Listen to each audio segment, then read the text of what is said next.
C'est pour la présence du Seigneur. C'est pour cela que quelqu'un disait dans la Bible, vaut mieux un jour dans tes parvis que 1000 ans ailleurs. Quand on entre dans la présence du Seigneur, réellement dans la présence du Seigneur, on n'a pas envie de sortir.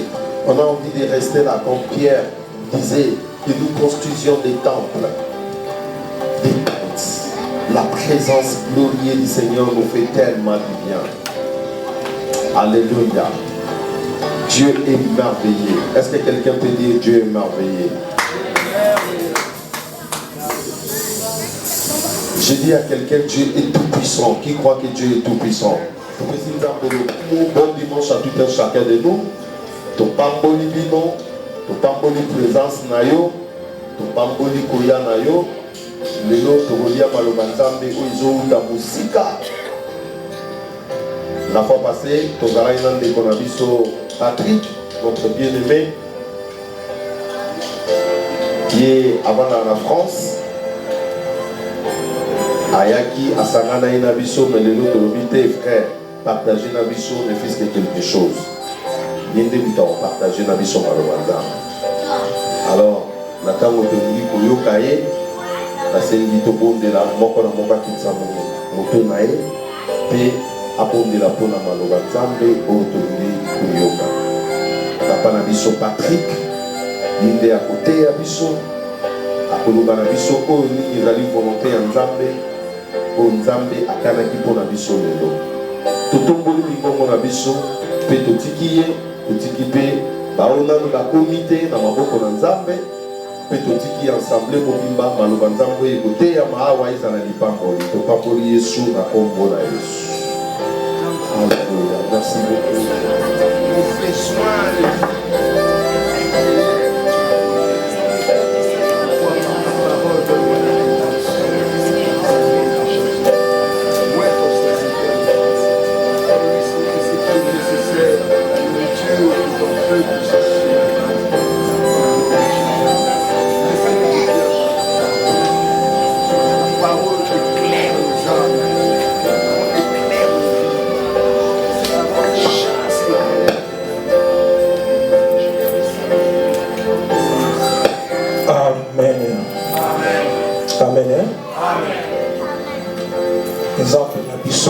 Sous le Congo, la opportunité à permettre biso kokuta na susu na tongo ya lelo.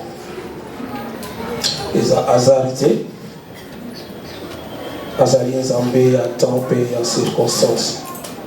Na circonstance oyo a permettre biso toyoka maloba ya nzambe oyo ati kati na ngai. Amen. Alingi na loba na boye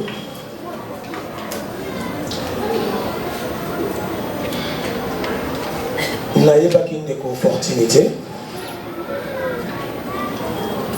mais nakokota kati na internet ndenge tonabikaka kaka nayaki koretrouve ye nameka kolanda ye nayaki kocomprendre nayaki komona semence ya papa ezalaki kati na ye oyo biso mpe tozalaka na yango.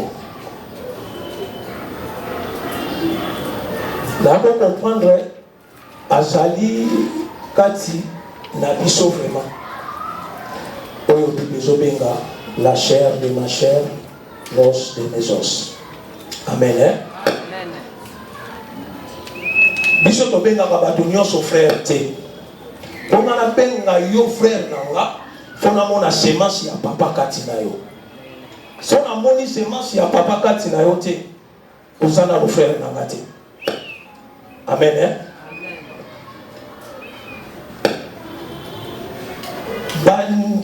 Bato bapranda biso batalisa biso ke Adam tango amoni Ève tango alobi os de mes os, la chair de ma chair, bateya biso batalisa biso ke maloba wana Adam aloba yango ezala à propos ya libala, mais biso to comprendre ezala libala te. Adam aloba mpona libala te. Mais les autres serviteurs interprétant mon akati ya libala. Yango to mituna ka question. Pensez wana bango balobaka ezalaka ya libala. Bazwa yango wapi?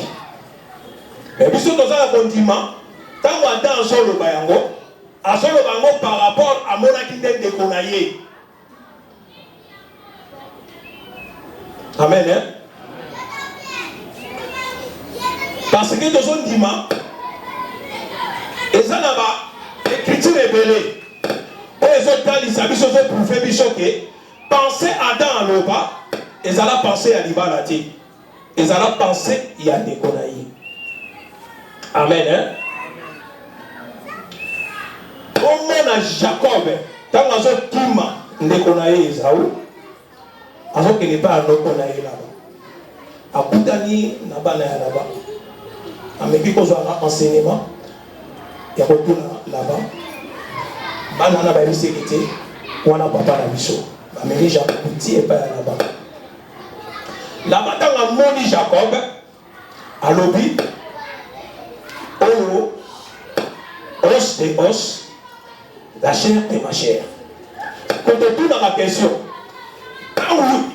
là-bas zolo bango na Jacob libala nini bazalaki na yango. Parce que Jacob a zalaki neveu na ye, là-bas zalaki noko na ye. Ce qui y a le but os des os, la chair de ma chair, donc c'est que là-bas on a pensé à l'ibala. Pour le but non, n'a évité ce que vous saisissez là. N'a évité ce que vous saisissez là. Dans ce cas, on a mis un pilote. Ce que vous saisissez, n'a pas été de saisir, pour prouver mon écriture. Ils sont dans ce là. Moi, question que vous avez autour. Dit qu'à peu près en Zambie, dans l'ambulité. Amen. Hein? Tout le monde. Joseph Bande Konaye, Balimate Kaye. Mon qu'on a habité Tote Kaye. C'est notre cher, c'est notre frère. Parce qu'il dit Balati. Donc, on dit, à data la zone de Bayango. Alors, on a pensé à l'Ibalati. Alors, parce que mon a dit qu'on a yé. Et à mon gars, condiment, quand on a mon aka fortune à Yokaka, j'avais compris que c'est Azalaki os des os, ma chair de ma chair. C'était mon frère. Amen. Hein? Amen. Il y a un autre qui est dans la source ici quand on sauté. Tu as pour les quand on sauté. Nazalaki n'est que ça. Nazalaki ne sika na soka baptême. Nazalaki ne sika na kene ko évoluer. Maintenant on a joué enseignement. L'évangile de Christ. J'avais compris que était Nzamba memenga na nzela wana pa ba kisika na memanga. Aujourd'hui j'ai compris. Nazalaki ça. Na garder relation. Tout est calibre frère, pasteur, la chair. Mais dans le livre, nous avons sous ma frère était. Parce que nous avons sous la sémence sur mon côté. Amen. Hein? Amen. Sans plus tarder, on les a dit qu'à introduction, il y a côté de Sabiso, que on tourne sur le côté de la frère. Ils ont été pour moi qu'il y a une église, je sens quelque part, on dit, tu es au frère là-bas. Non. Il faut qu'on comprenne ce qui sémence à papier Zakatinaï. Qui sémence à papier Zati, le bané Pinzakité. Ozana no de communauté. Pour tous en ailleurs, la sémence sur mon côté. Amen. Hein? Sans plus tarder, Tokyo Kotangana, Actes des Apôtres, chapitre 12, dans verset 7 à 8. Moto ali kingana vraiment na koiba kotanga ma combien ensemble so ba ko so ngai. Kati biso so ki boko zali. Acte combien? Acte 12. Acte 12. 7 à 8. Acte 12, 7 à 8. Et voici un ange du Seigneur survint, et une lumière brilla dans la prison. L'ange réveilla Pierre, en lui frappant au côté et en disant, « Lève-toi promptement. » Les chaînes tombèrent de ses mains. Et l'ange lui dit, « Mets ta ceinture et tes sandales. » Et il fit ainsi. L'ange lui dit encore, « enveloppe-toi de ton manteau et suis-moi. Amen. Amen. Na ebite lelo eza na mutu moko toyoka na biso tutanga na biso passage oyo mais ezala na mutu moko oyo kozala na part na ye oyo nzambe aponi na ntongo ya lelo ke message ezala mpo na ye. Amen. Bible ezotalisa biso Pierre bakangi ye batie na prison et balobi ange abimeli Pierre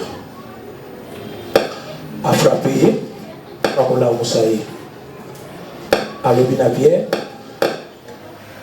lata sandale na yo zwa ceinture na yo pe lata manteau na yo et suis-moi. Ok, tozotala pensée oyo Bible ezotalisa biso na Jean 5 je crois 39 ma foi si tu peux surtout entendre un mot pour une compréhension.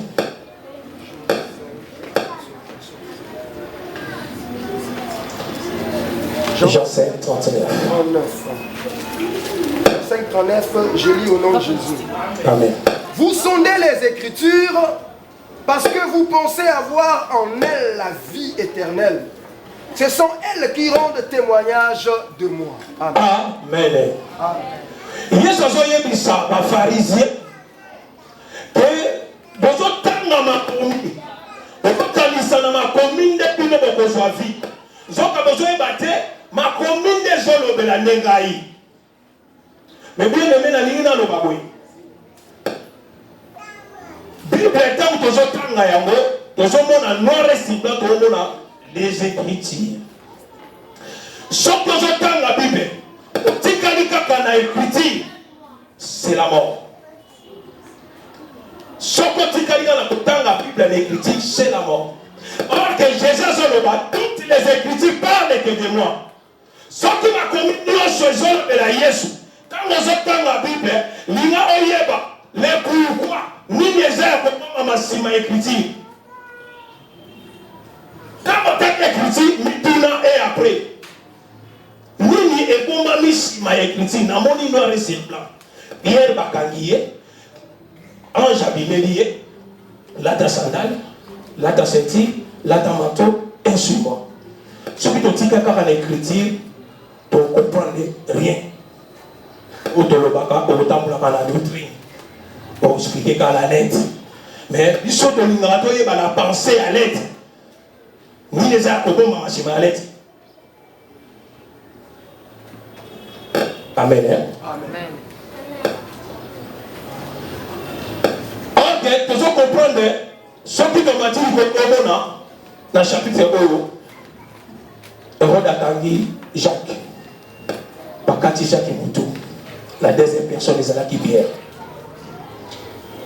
Oh, Pierre na kati ya prison comme ayebaki ke bakangaki Jacques bakataki ye mutu na pensée ya Pierre ayebaki ke ngai mpe sor na ngai eza même désespéré espoir ezali susu te confiance en Nzambe ezali susu te alongoli ceinture alongoli chaussure alongoli manteau azozela la mort parce que ayebaki ndeko nesi bakataki ye mutu maintenant eza tour na ngai sans oublier mission oyo Nzambe oyo Christ apesaki ye oyo Christ alobaki na otika bino baorphelin te na otindela bino le consolateur aotambola bino kino suka ya moki le Saint-Esprit. Maintenant Pierre abusani nyonso wana azongi ne païen mopaka balingi nezoma mosambela te atiki ne kosambela totuna te pourquoi Pierre biloko ezali so na nzoto na ye te parce que ezalaki biloko na ye akotekela na prison mais ange ntango aye alobi na ye zwa ceinture zwa sandale zwa manteau et suis-moi. Pourquoi il faut qu'à ceinture manteau et chaussure? Dans la Bible, il faut toyeba penser nini oyo ezomema biso poto comprendre pourquoi ceinture, pourquoi chaussures, pourquoi manteau. Amen. Hein? Donc, dans Ephésiens 6. Hein?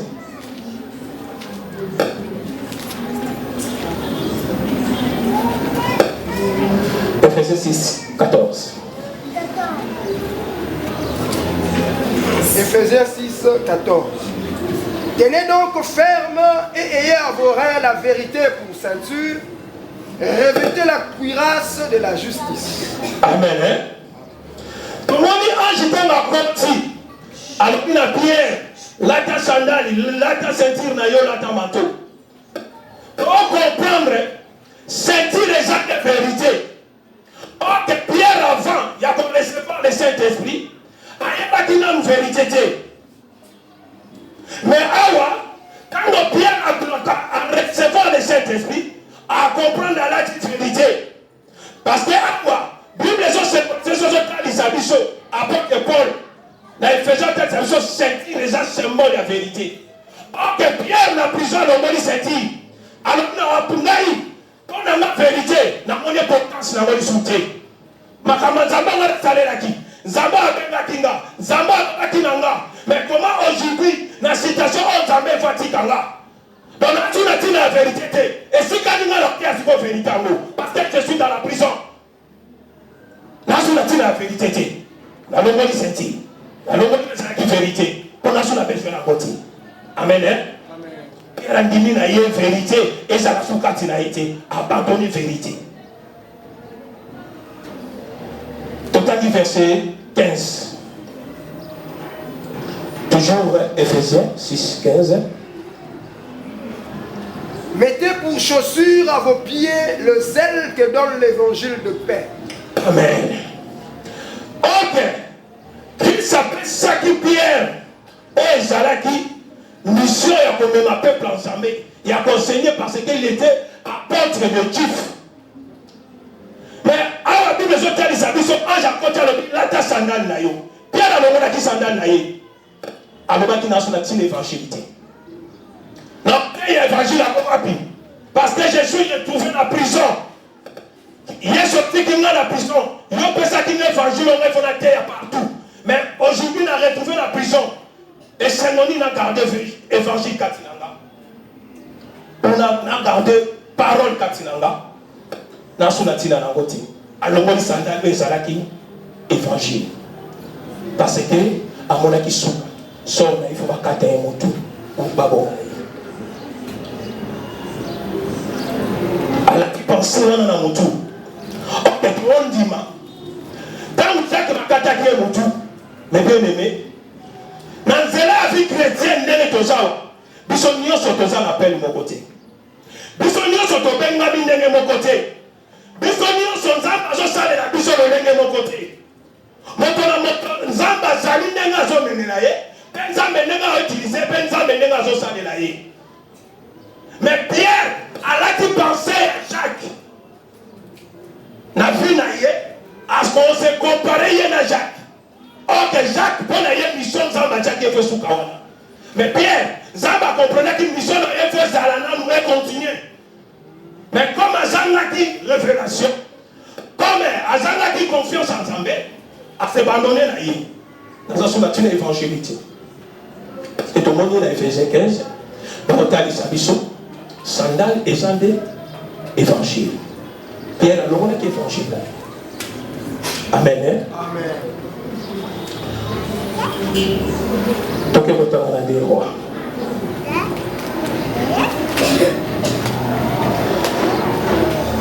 Dans les rois 2.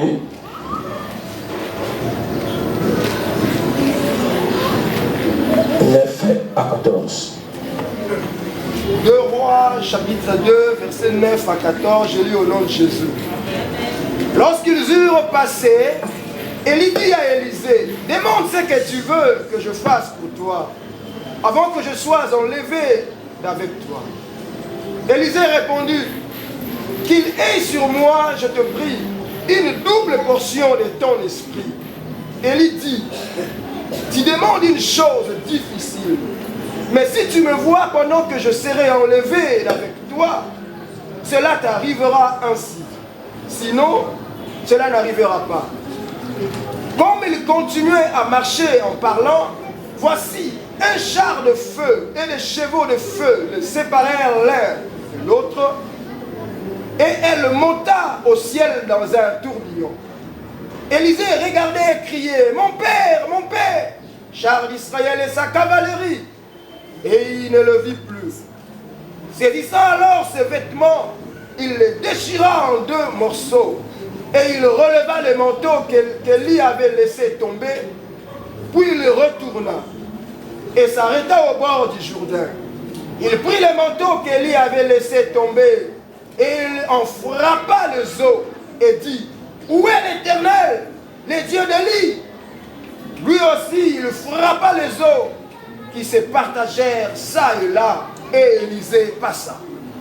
La parole du Seigneur. Mes bien-aimés, toutes les Écritures parlent de moi. Alors, tout le monde dit ange à Yébussi Pierre. Là, ta sandale, là, ta ceinture, enveloppe-toi, on manteau d'ailleurs. Mais tout le monde dit awa, n'a-t-il awa, nous avons déjà ombre. Makambo ezalaki ya koboma il faut ebima la révélation. Tolingi toexplike manto Pierre balobi na ye lata manto na yo. Or que manto ezosymbolize biso le Saint-Esprit. Dewa mutu azoexplike biso makambo yango eza ombre.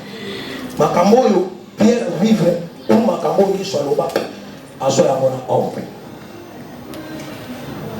Eli bazotambola na Élisée. Eli ayebaki ke temps na ngai ekoki mission na ngai esili nakende maintenant na ngonga oyo Nzambe alingi asala mpo na ngai. Ayebisi Élisée sekanga eloko nyonso olingi na opesa yo. Élisée asengi Eli double portion ya nguya ya Eli. Bien-aimé, on vérifie peut-être l'écriture très bien pour tout comprendre. On va répéter la 7 ans. Écriture.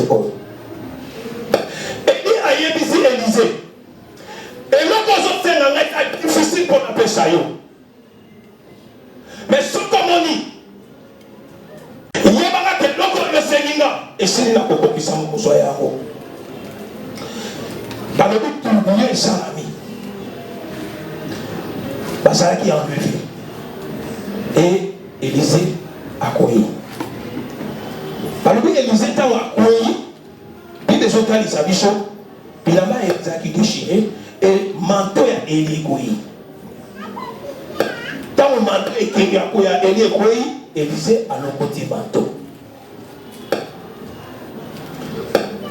Mais toujours comprendre, quand Élie a zolobana Élisée, qu'elle est comment je sais là, et la chose beaucoup difficile pour la coca ça yo. Mais aussi le temps il y a beaucoup de talobi na Élisée, c'est là et là qu'on y so yo lingi na copa ça. Mais Élisée sengi Élie a zoyé bisaye, likambo senginga, et ça difficile na copa ça ya moti. Mais pourquoi senga ki ngana tenga yo le konyoso? Pourquoi? Pour comprendre tellement ça qui ombre. Il fallait donc comprendre les pourquoi Élie. Élie a une image à Jésus-Christ. Élisée a une image à Pierre, où il y a nous, les églises, les nations. Quelqu'un qui ombre, pourquoi comprendre la moitié? Pourquoi Élie a le dans ces choses difficiles? On a compris choses difficiles. Pourquoi? Parce que Élie commence avec l'image de Christ. Élie, sur cette terre, avec l'image de fils. Or que, mon père ma coquille a coupé sa molie au centre, c'est le Père. Jésus a joué sa disciple naïe. totangi dans Jean 16, verset 7.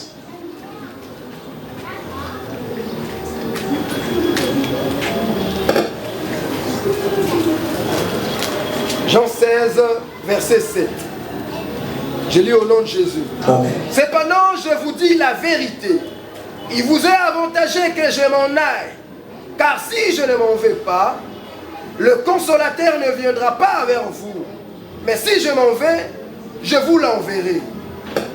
Amen. Amen. Yesu azali ça va être type. Et bon, on a kende. Ce qui n'a créé mon livre centre koyate. Il faut m'en kende pour que nous recevoir le Saint-Esprit. Or que quand tu m'avais écrit Moussou, Yesu azali pas. Na senga na papa atinde la bino le consolateur. Oya kota mon bino kilo suka ya mokili. Oya kola kisabino makambo nyonso. Amen. Amen. Awa Eli alobi likambo ozosenga ngata difficile pour appeler ça yo. Parce que Eli azalaki na image ya fils. Yesu tomoni alobi il faut bana kende. Porte le consolateur Elia. Mais mon temps qu'on pèse le consolateur à partir dans le Saint-Esprit chez le Père. Donc Eli quand alobi na Élisée que choses ozosenga ngata difficile parce que azalaki na image ya fils. Fils azalaki na bakopite ya kopesa molimo santu. Fils azalaki na kopite ya kopesa molimo santu. C'était promis seulement papa nde moto azali na makoki. Yango Yesu alobi tona kende afin que le Père atinda le consolateur. Awa nde yango tolobaka na bato oyo batelemaka na divinité oyo balobaka le Dieu le Père, Fils et le Saint-Esprit ke banzambe baza misato nzambe tata nzambe mwana nzambe molimo santu.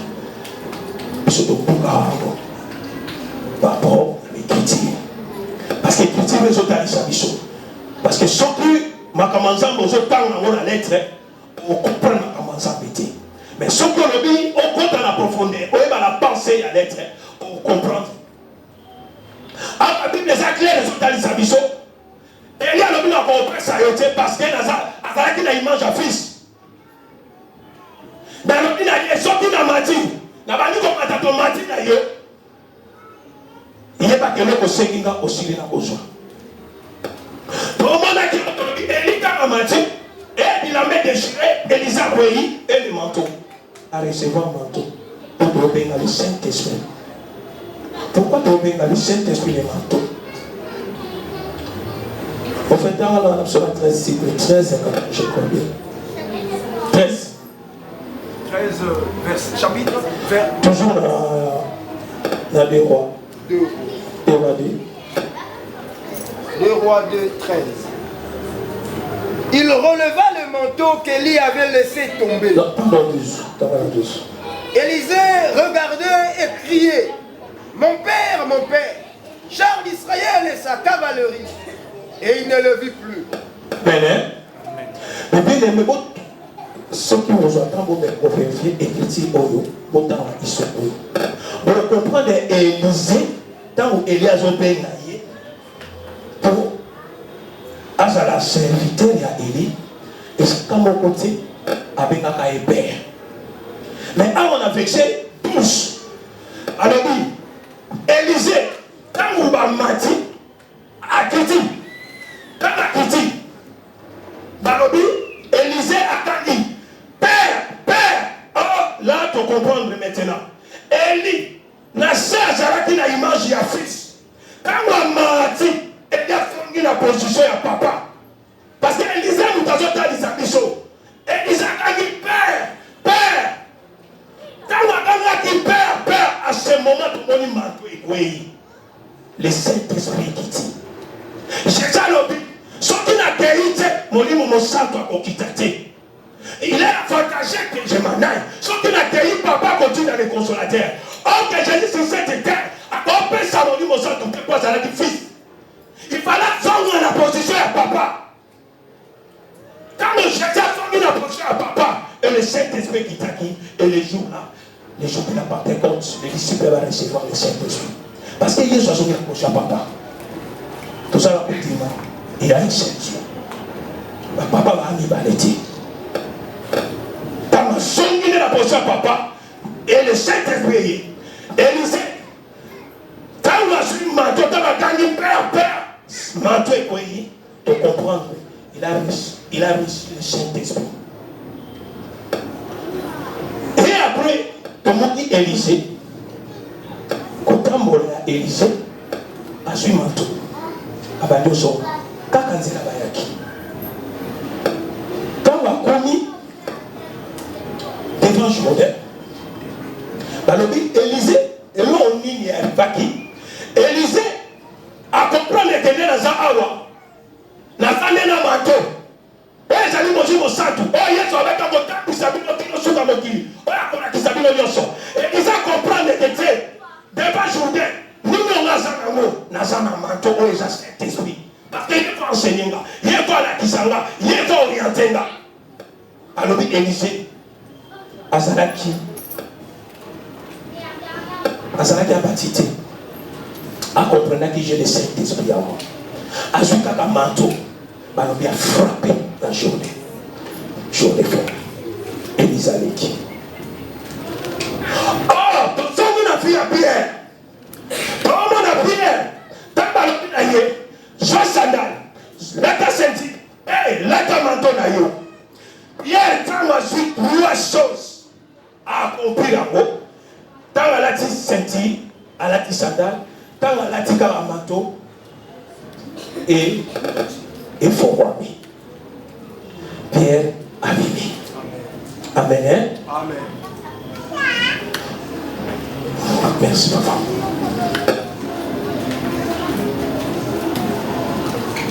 Tout le monde dit, Pierre a béni. Donc, nous devons comprendre. Image, tout le monde est à Élysée. Devant obstacle, devant situation, Élysée a dit toujours cet esprit catinaï. Mais tout le monde dit, Pierre, devant situation, devant obstacle, Pierre a abandonné tout. Parce que le Saint-Esprit même nous a opéré tout. Sauf que quand le Saint-Esprit tout catinaïe, Pierre a comprendre que Saint-Esprit a dit orienté, a dit consoler, a dit réaliser espoir, garder toute confiance. Mais comme elle a abandonné l'évangile catinaïe, alors on dit vérité catinaïe, alors on dit maintenant, oh, et ça là qui Saint-Esprit. Qui suscite les abonnés au monde de la main de Dieu. Il y a besoin de moi. Que en tout temps, il fallait que vous sachiez que vous avez catinaïe. Parce qu'il y a qui nous sommes dans la sécurité. Bien, il faut continuer nous sommes d'ailleurs. Dans la politique, il faut continuer. Parce qu'il y a un monde où nous avons appelé ça qui catinaïe le Saint-Esprit. Parce que ce qu'il y a, a-t-il senti, a-t-il manteau, a-t-il chaussures. C'est ça où les gens qui évangile côté partout dans le monde. Ce qui sentit, c'est ça où les gens qui vérité. Ce qui m'a dans la pierre, c'était pour la vérité. Ce qui m'a dans la dité, mais à autant ça m'a comment. Donc il fallait 3 choses à ce qui s'en va catinailler, parce que nous sommes ensemble et continuons comme ça à la vie. Parce que bien temps où je suis, quand un mato a dit, à partir il faut voir. Amen. Amen. Mais bien, ils ont été bisous. C'est l'ensemble de la dit. Dans mon île, tout ça, tout à la nobilité. Ce qui est important, il y a aussi la Nzambe. La foulée qui était à. On a été on a commis 15 000, on a commis 3 000. C'est pas ça. Le problème est au salarié, mais le Wanzambe. Ce que ça n'est pas Wanzambe. Ça va autant pour la rayon. Il y a un moyen de faire des macabata. Il y a un moyen de faire des biso. Quand il a biso, il y a une promesse à Zambé. Il y a une abandonnez-y. Gardez toujours confiance dans Zambé. Gardez toujours le Saint-Esprit. Parce que l'ennemi ou dans la quitte. Stand le Saint-Esprit, vous ne pouvez rien faire. C'est par le Saint-Esprit. Depuis ce oyo, tout le monde passe dans mon kili oyo. Ce qui m'a dit pour ça que les actes na yoté, c'est quand on s'en va. Il n'est pas autant ma bonne début. Le capitaine s'appelle Atoni Samoli Mossa, la plénitude du Saint-Esprit. C'est l'esprit à la quitte là. Mais tout le monde a moussé en Zambé. Zamba Benayo. Quelle que soit les réalités, quelle que soit la situation, quel que soit le stade, il ne faut pas abandonner l'œuvre en Zambé. Mais bien aimé, vérité, qu'on a dit autoticati. Il faudrait toujours qu'on parle sur la vérité, quelle que soit les réalités. Paul, Pierre, ma disciple, papa, maman, on a la vérité. C'est ça l'évangile. Évangile, ce qui vérité, Katinayo. Et ça, papa, on comprend, ma chère. On comprend, ma campagne Zambé. On a le temps, on a pété, sans obstacle, sans combat. On a ma campagne Zambé, puis nous avons Zambé. Il faut vivre les événements. On a le comprendre en Zambé. Mais la vie n'a pas besoin. Le moyen va causer le nom de Zambé. Le moyen va causer le nom de Zambé. Mais si on a dit Zambé, on a dit que ça n'est pas de Zambé. On dit la vérité dans le nom qu'on a ôté. Si on a dit Zambé, on dit qu'à tel qu'on va aller parler en Zambé, évangile. Tel qu'on va en Zambé, à solo. Annoncer la bonne nouvelle. Tel qu'on va mener, c'est Nelly. Et nous avons toujours autant de la centre. Pour ce qu'on a abandonné le Saint-Esprit, les choses sont là au concret. Sans le Saint-Esprit, on concourt la vérité. Sans le Saint-Esprit, on est évangile. Vrai évangile. Aujourd'hui, l'évangile de Yoka. Il y a prospérité. Il y a la bénédiction. La bénédiction, non, non. Tout le monde a la question. Pierre a joué Yesu. Maître, tout ce qui est son, tout l'adéo, et bon, ni tout ça. Yesu pas eu ça, il nous soit. C'est la licolo. Tout la question, c'est que tout le temps la Bible est besoin de nous. La Bible est besoin de nous. Il est trop tiré dans les amis, sauf que la Bible pas porte la tika. La Bible est. On va s'arrêter de dire que nous sommes là. La Bible est bien, Pierre et Awatika. On suit à Pierre et Awatika. Tout dit. Ok. On suit à. Il y a besoin. Et ça, c'est la parole. Annoncer la bonne parole. Aussi, on va bien m'asseoir quand il y a et ça va annoncer l'évangile de Christ. Et ça va matérialité. Il y a un écho. Tout le cas, qu'on va dans la serre, que le Saint-Esprit a la guide dans la maison. Sans le Saint-Esprit, nous ne pouvons rien faire. C'est ça le message que tu m'as mis à cœur de partager. Non, pour te donner la porte à Jésus.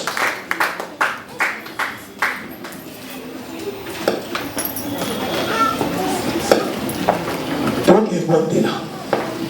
Mais bien aimé, tout le monde vit à Pierre. Devant circonstances, Pierre a abandonné au salat de santé. Donc, l'égalité développée et arrivé les bisous. Quand la talisa qui est nyoso. Mais les jours où Pierre a abandonné au salon Zambé, parce qu'à mon akiliwa, Pierre a abandonné. On est à Bomba, on est à Montoya, on est à Nekonaye, Paul, na Silas, na Katia, on va contacter la prison. Et nous, on va comprendre qu'il va le dire, quel que soit l'IWA, quelle que soit la citation, il se trouve au Tika Koloti, à l'Odibas, Ténémi, Mamamikoy. Que Sanzo na yeko adorer Nzambe, que louer Nzambe. Kaka na nzela ya louange et la chaîne katana qui porte fongwamaki. Parce que la comprenait qui va abandonner qui te, akanda qui toujours évangile, akanda qui sandal setu pe manteau na bango. Yango, parce qu'il a besoin de enjailler sous colonne na bango. Parce que la bazalaki na mokati na bango ezalaki automatique kaka badéclenche louange porte fongwani. Pierre akomprenaki yango te. Mais aujourd'hui Dieu nous a fait grâce à comprendre que nous sommes aujourd'hui devant des situations que nous avons gardé toujours confiance et pas une ensemble quel que soit les réalités. Nous devons s'aimer dans Zambé. Nous avons rempli tout ce qu'on a dit. C'est dans la plénitude du Saint-Esprit. Que Saint-Esprit a sa quitte la mission. Saint-Esprit a pour sa mission. Quelle que soit les réalités, quelles que soient les situations, quels que soient les obstacles, quand on a toujours confiance dans mon niveau saint. Prions dans le nom de Jésus-Christ. Oh, le Saint-Esprit de Dieu, l'Esprit de vérité, l'Esprit de force, l'Esprit de qualité. Nous avons toujours besoin de toi. Saint-Esprit de Dieu, ça n'a pas sa manifestation. Donne-nous sa mission quand on a gâté la mouillade. Remplis encore mission. Donc ça est fait. Nous avons besoin de toi toujours. Il y a encore quitté mission. Il y a encore tambour la mission. Afin de montrer, quelles que soient les situations, quelles que soient les obstacles, quelles que soient les réalités. Il y a un tambour. Il y a interpeller la mission. Il y a sa mission.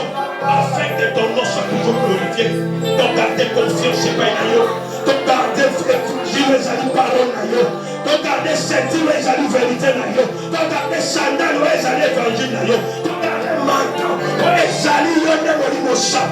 Oh Saint-Esprit de Dieu, Seigneur la plénitude dans le quartier de la mission.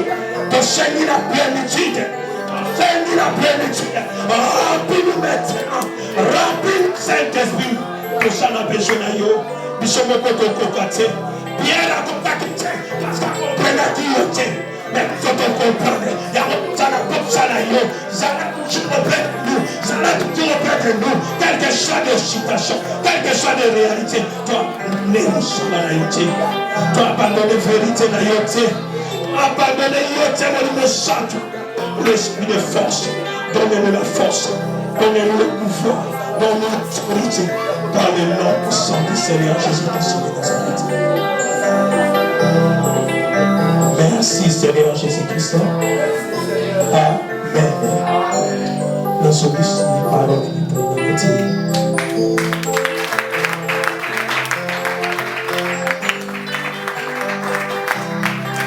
Est-ce qu'on peut encore acclamer le Seigneur? Acclamer le Seigneur. Alléluia. Une bonne parole qui peut nous pousser à faire ce matin.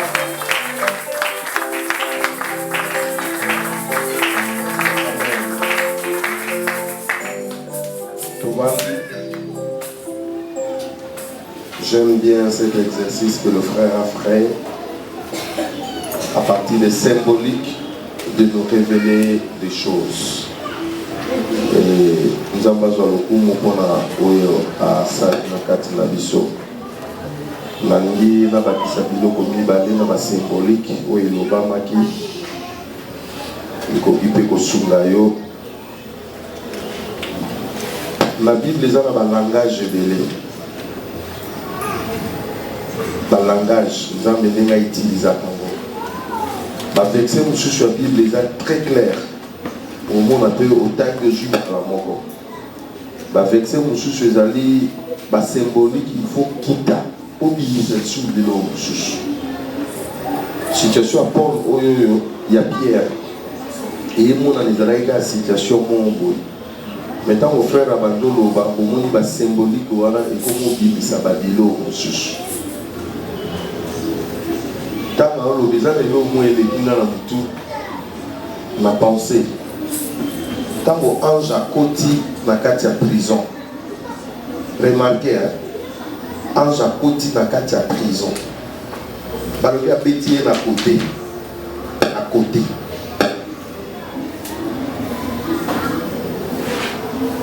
Ange à côté, à Mingisi était, à Simbien avait Paul, mais à Zanine, il ne frappa la côte, a frappé la côte. Si moi frappé la côte à Élisée, lève-toi promptement, rapidement. côté Zali. Côté Zali, place moi si Abima. La Genèse, c'est pas ça. Moi c'est Abima à l'île. Na ba côte. Adam, Asala Elini. Nzamba Lalisie. Akia Simbi ba côte na yenda Salini. Abimisi Moisi. Au bon église Abima. Église Bima. Car la côte. Jésus-Christ comme étant le second Adam. Il fallait pas ça aligner. Pas pexer na ba côte. Quand on va pexer na ba côte.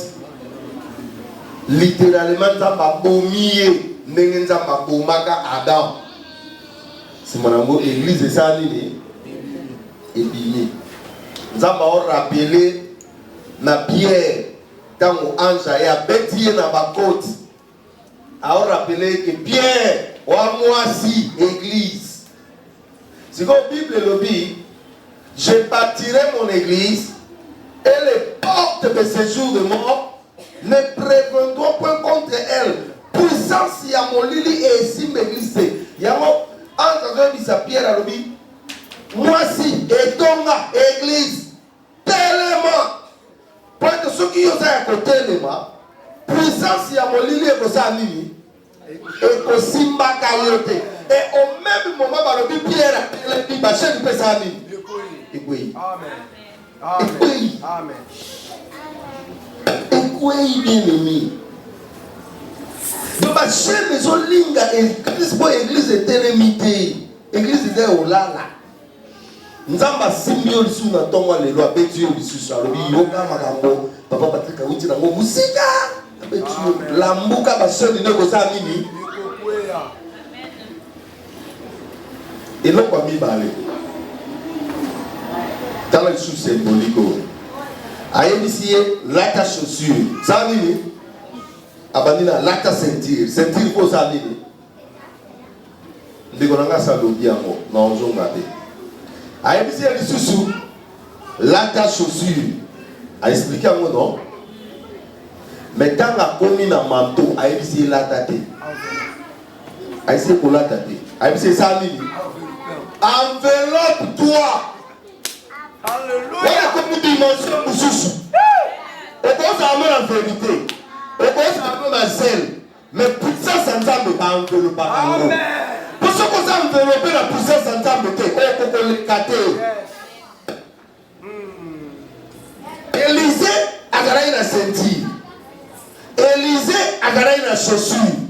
Mais là que ça n'a pas mis manteau. Est-ce que les beaux soldats a encore les gars? A encore les gars. Et là que ça n'a pas d'ensemble de mingezali. Manteau a enveloppé à côté. Donc c'est-à-dire a le bamaka nzambe mais puissance nzambe ezate siko lokwa puissance nzambe ezate batu ba otuna bosiko nzambe na bino ngo azali wapi makambo nzambe eza parole na théorie bosiko lobina mutu ke nzamba gerisa mutu faut ça nini amona guérison bosiko mutu amona guérison il faut ça nini a s'envelopper.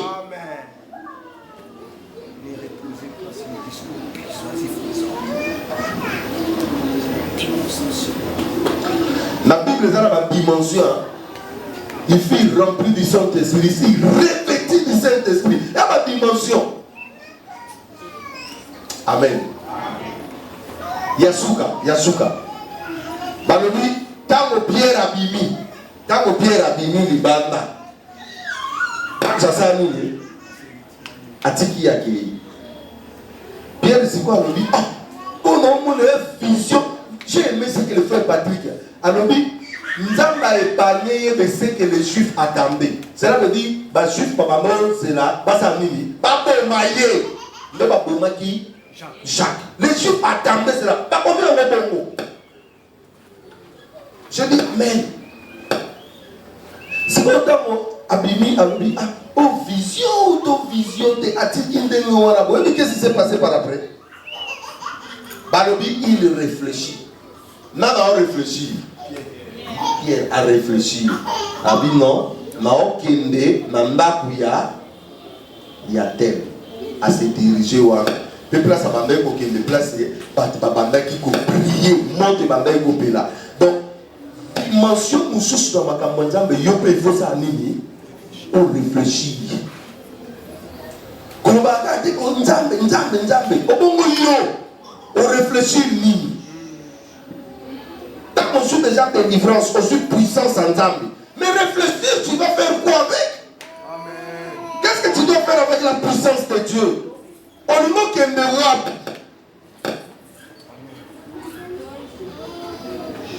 Amen. Je crois que message à l'élo, on dit un message, je suis à me pousser, mais est-ce que nous avons encore à sa mini? Est-ce que vérité est à mon cas? Est-ce que zèle et évangile est toujours nanga? Est-ce que Ngouya ya molimo mosantu est toujours nanga? Je dis Ngouya nini? Ya molimo mosantu. Est-ce que est toujours nanga? Si on a Ngouya ya molimo mosantu, on a la parole pour lui. Mais on dit qu'il est religieux. Les religieux va dans la parole, mais pas dans Ngouya. Parole est ça, mais Ngouya, il y a des. Nous avons pas sur la bichon. Tous dans la bateau, tous au yéba, et l'eau au mini de Luka, Nanzam. Les temps sont difficiles, mais toi abandonné. Tout y capé ma priorité dans bichon. Dans Ephésiens, batangi ba arme belé. Mais ba arme o ba Dieu motuya na likapwa pior ya Pierre Isaac évangile zèle na vérité na nguya pour revêtir ya onde misatu eza priorité misatu wana de priorité zèle et évangile osala mpona Nzambe nini